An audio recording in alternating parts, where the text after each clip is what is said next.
Assalamualaikum warahmatullahi wabarakatuh. Saya ingin mempresentasikan hasil dari kerja kelompok kami yang berjudul Pengembangan e-Bisnis pada PT Dakota Go. Perkenalkan, nama saya Sudha Kusuma dengan NIM 06790. Perkenalkan nama saya Raffi Aditya Pratama dengan NIM 06758. Perkenalkan nama saya Muhammad Farizal dengan NIM 06777.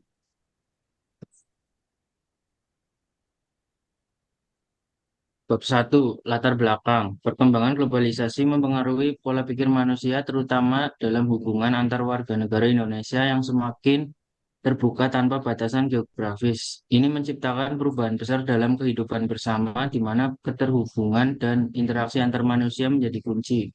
Peningkatan jumlah penduduk, kebutuhan, dan keinginan membawa perubahan signifikan termasuk meningkatnya permintaan akan layanan pengiriman barang seperti Dakota Cargo.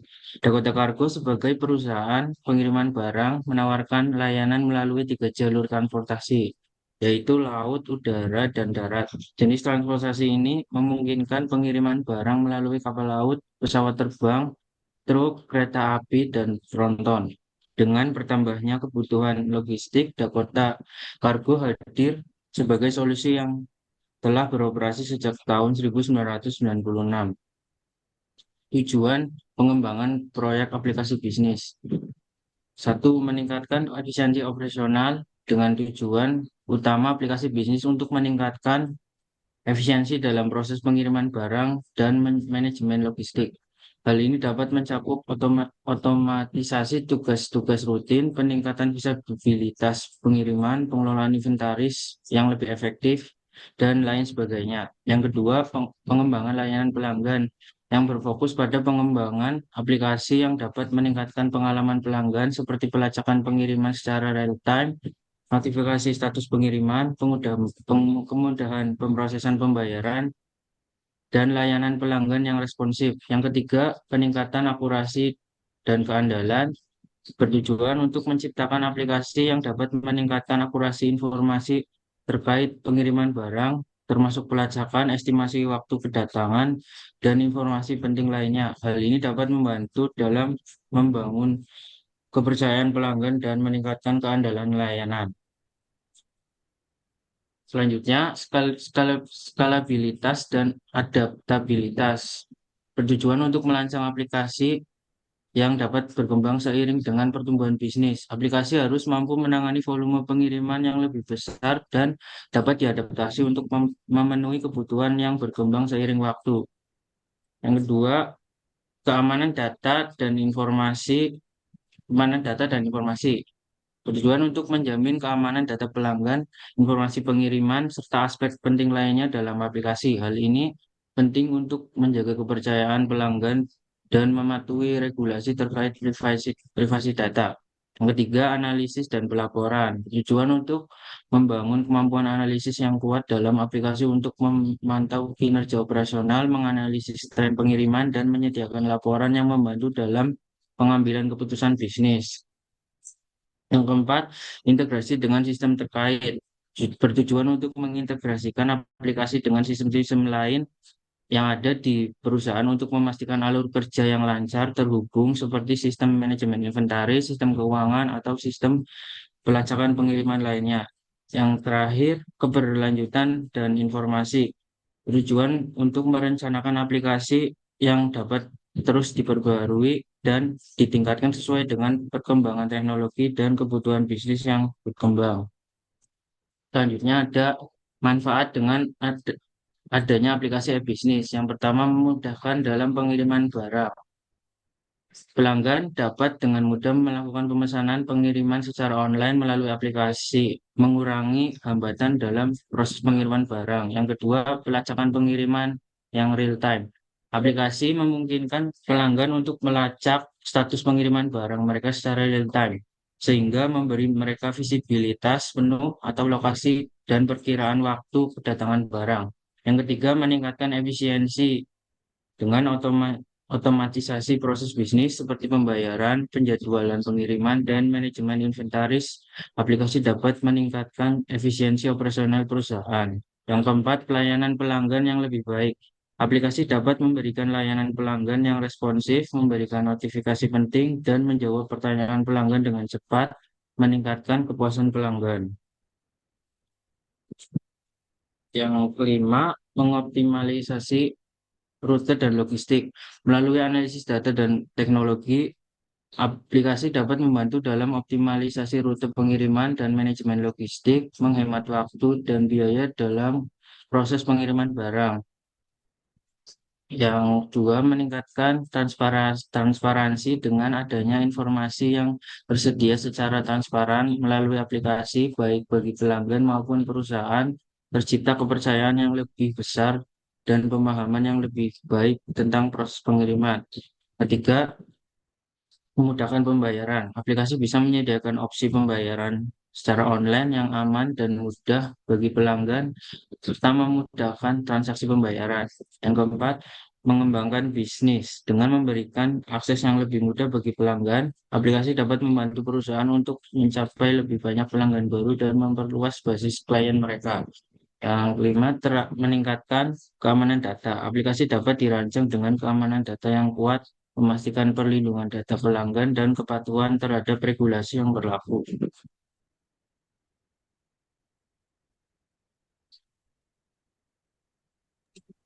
Bab 2, analisa, identifikasi permasalahan. Dakota Cargo menghadapi tantangan dalam pengembangan e-bisnis karena yang pertama sistem pelacakan dan manajemen informasi yang belum optimal menyebabkan ketidaktransparan layanan. Yang kedua, kurangnya keterlibatan pelanggan melalui saluran komunikasi yang efektif.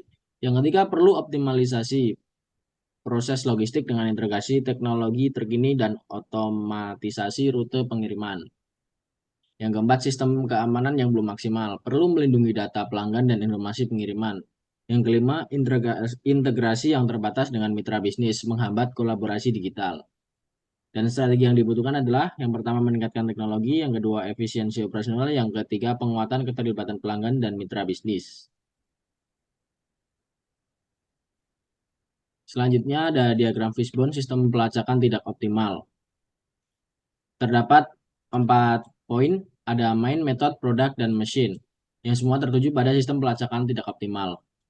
Pada bagian main, yang pertama ada bagian mengirimkan barang di luar jam operasional, yang kedua miskomunikasi antara pihak gudang dan kurir. Pada bagian metode ada proses pelaporan barang kurang jelas, barang diproses tidak sesuai ketentuan, proses pengiriman yang tidak terstruktur. Pada bagian produk, data barang tidak sesuai dan tidak adanya alat guna pelacakan barang oleh konsumen. Pada bagian mesin ada proses kerja yang masih terbilang belum modern dan barang tidak disertai barcode.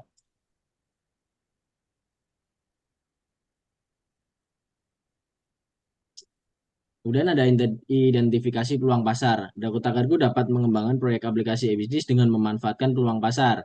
Yang pertama, meningkatkan teknologi manajemen informasi dan pelacakan pengiriman untuk transparansi dan efisiensi layanan. Yang kedua, ada penguatan keterlibatan pelanggan melalui media digital dan fitur interaktif untuk hubungan erat dengan pelanggan. Yang ketiga, mengoptimalkan proses logistik melalui integrasi teknologi terkini seperti otomatisasi rute dan analisis data untuk efisiensi operasional. Dengan berfokus pada peningkatan teknologi, pengalaman pelanggan, dan efisiensi operasional, Dakota Cargo dapat merancang aplikasi e-bisnis yang dapat memenangkan pangsa pasar lebih besar dan memperkuat posisinya sebagai pemimpin industri logistik.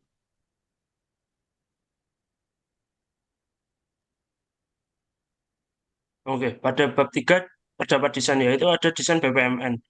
Dari desain model bisnis dan model pendapatan. Pada awal di sini yaitu mulai dari pelanggan datang sampai kurir menyerahkan paket kepada pelanggan.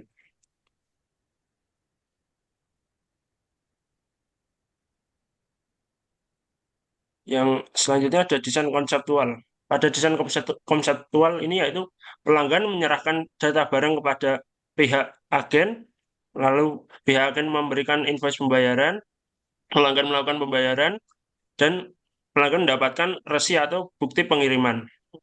Selanjutnya, admin agen akan mendata pengiriman barang dan mendata pemasukan. Lalu akan melaporkan laporan pengiriman kepada pengelolaan sistem pengiriman, lalu melaporkan keuangan dan diterima oleh kepala agen. Kepala agen menerima laporan pengiriman barang dan laporan pendapatan. Setelah itu, kepala agen menginformasikan data karyawan, data area, dan juga surat jalan untuk kurir. Dan kurir menerima surat jalan, lalu kurir mengirimkan laporan pengiriman barang.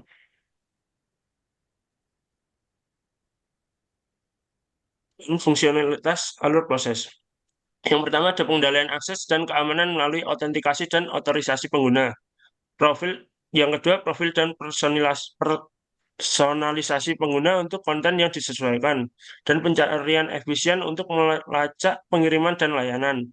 Yang keempat, pengelolaan konten oleh admin. Yang kelima, pengelolaan katalog produk dan layanan. Yang keenam, manajemen alur kerja untuk proses operasional. Yang ketujuh, pembayaran online atau offline. Yang kedelapan, pemberitahuan otomatis untuk status pengiriman dan lain-lain. Dan yang terakhir, kolaborasi dan pertukaran informasi antara Dakota Cargo, mitra bisnis, dan pelanggan. Dengan mencakup kontrol akses, personalisasi, pencarian, manajemen konten, dan data, alur kerja operasional, transaksi, notifikasi, serta kolaborasi untuk mendukung operasional bisnis Dakota Cargo. Pada bab 4 ini, terdapat desain produk yang menjelaskan tentang desain user interface. Pada desain user interface ini menjelaskan tentang alamat dari perusahaan Dakota Cargo, sejarah Dakota Cargo, dan customer dari Dakota Cargo, serta terdapat juga layanan cek resi dan cek tarif pada Dakota Cargo, dan juga terdapat layanan pemesanan untuk pengiriman barang.